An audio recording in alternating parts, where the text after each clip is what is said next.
Don't give up your personal power. The minute you send the kid out to be dealt with by somebody else and you think they're going to fix it with their own punishment, you've taught that kid they don't have to behave for you. They have to behave for that person. Don't you hate it when a principal walks into the classroom and all of a sudden the kid starts behaving? Yeah, that's what happens. Because they don't see me as the one they need to be accountable to. I'll give you a detention. You don't show up because you and I need to have a conversation. You're not going to sit in detention and do the work. That ship sailed. You're going to have to figure out how you're going to do that on your own, and I'll help you with that.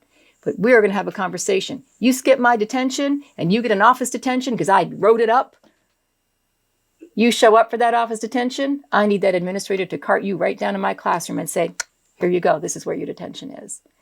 What those kids need to see is we're on the same page.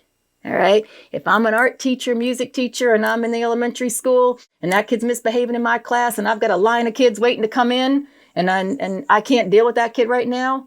But at 2:00, I've got a little time in my day. I'm going to go knock on your door and I'm going to say, I need to see Polly right now. And you're going to say, absolutely. And Polly's going to go, oh my gosh, they're on the same page. I'm not going to bring my kids back to your classroom and say, Polly was misbehaving, do something about it. No, that's mine. I want to own that. That's how we're going to get a little more bang for our buck when it comes to accountability to us, not accountability to someone else.